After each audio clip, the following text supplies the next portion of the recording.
ರಾಯಚೂರು ಜಿಲ್ಲೆಯ ಲಿಂಗಸಗೂರು ಕರವೇ ತಾಲೂಕು ಘಟಕದ ವತಿಯಿಂದ ಲಿಂಗಸಗೂರು ಪಟ್ಟಣದ ಪಿಯು ಕಾಲೇಜು ಮೈದಾನದಲ್ಲಿ ಧರ್ಮ ಸಮನ್ವಯ ಕಾರ್ಯಕ್ರಮವನ್ನು ಹಮ್ಮಿಕೊಳ್ಳಲಾಗಿತ್ತು. ಕಾರ್ಯಕ್ರಮದಲ್ಲಿ ಕೊಪ್ಪಳ ಮಠದ ಅಭಿನವ ಗವಿಸಿದ್ದೇಶ್ವರ ಸ್ವಾಮೀಜಿರವರು ಹಾಗೂ ಹಲವಾರು ಸ್ವಾಮೀಜಿಗಳು ಜನಪ್ರತಿನಿಧಿಗಳು ಕಾರ್ಯಕ್ರಮದಲ್ಲಿ ಪಾಲ್ಗೊಂಡಿದ್ದರು.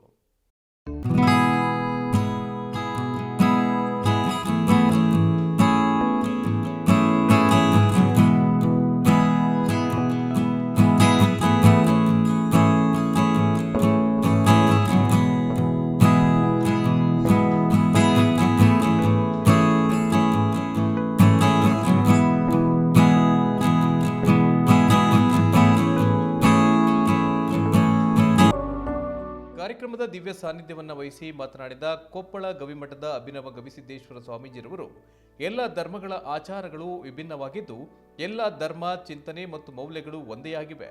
ಅಂತಹ ವಿಭಿನ್ನತೆಯಲ್ಲಿ ಏಕತೆಯನ್ನು ಸಾಧಿಸಿದ ದೇಶ ನಮ್ಮದು. ವಿಶ್ವದಲ್ಲಿ ಏನೇನಿದೆಯೋ ಅದೆಲ್ಲವೂ ನಮಗೆ ಭಾರತದಲ್ಲಿ ಸಿಗುತ್ತದೆ. ಇಂತಹ ಭಾರತದಲ್ಲಿ ಹುಟ್ಟಿದ ನಾವೆಲ್ಲರೂ ಹೆಮ್ಮೆ ಪಡಬೇಕು. ಈ ನೆಲದ ಕಣಕಣದಲ್ಲಿ ಪಾವಿತ್ರತೆ ಇದೆ. ಹಾಗಾಗಿ ಇಡೀ ಜಗತ್ತಿಗೆ ಬೆಳಕನ್ನು ನೀಡುವ ಶಕ್ತಿ ಭಾರತಕ್ಕಿದೆ ಎಂದು ಹೇಳಿದರು. India is N epitome of the world. Bharat ಅಂದ್ರೆ ಏನು? ಭಾರತ ಅಂದ್ರೆ ವಿಶ್ವದ ಸಂಕ್ಷೇಪ ರೂಪವೇ ಭಾರತ. ವಿಶ್ವ ಅಂದ್ರೆ ಭಾರತದ ವಿಸ್ತೃತ ರೂಪವೇ ಭಾರತ. ಭಾರತದೊಳಗ ವಿಶ್ವದೊಳಗೆ ಏನೇನೈತಿ ಅದೆಲ್ಲ ಭಾರತದೊಳಗೆ ಸಿಗ್ತೈತಿ. ಮತ್ತು ಭಾರತದೊಳಗೆ ಏನಿಲ್ಲ ಅದು ವಿಶ್ವದೊಳಗೆ ನಿಮಗೆ ಎಲ್ಲಿ ಸಿಗುವುದಿಲ್ಲ ಅಂತದ್ದು ಭಾರತ. ಕಾರ್ಯಕ್ರಮದಲ್ಲಿ ಮಾಜಿ ಶಾಸಕ ಮತ್ತು ಅಟ್ಟಿ ಚಿನ್ನದಗಣಿ ಅಧ್ಯಕ್ಷರಾದ ಮಾನಪ್ಪ ವಜ್ಜಲ, ಫಾದರ್ ಆನಂದ್ ಕುಮಾರ್, ಕಾಂಗ್ರೆಸ್ ಅಧ್ಯಕ್ಷ ಭೂಪನಗೌಡ ಕರಡಕಲ್, ಶ್ರೀನಿವಾಸ್ ಅಮ್ಮಾಪುರ, ಕರವೇ ಜಿಲ್ಲಾ ಅಧ್ಯಕ್ಷರಾದ ವಿನೋದ್ ರೆಡ್ಡಿ ಹಾಗೂ ಹಲವಾರು ಕಾರ್ಯಕರ್ತರು, ಮುಖಂಡರು, ಸದಸ್ಯರು ಧರ್ಮ ಸಮ್ಮೇಳನದಲ್ಲಿ ಭಾಗವಹಿಸಿದರು.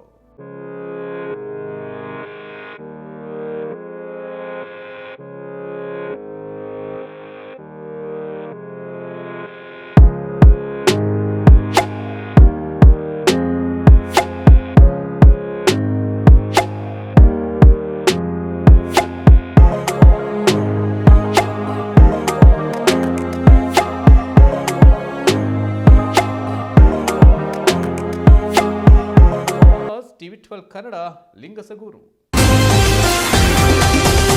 TV12 ಕನ್ನಡ, ಇದು ಕನ್ನಡಿಗರ ಧ್ವನಿ.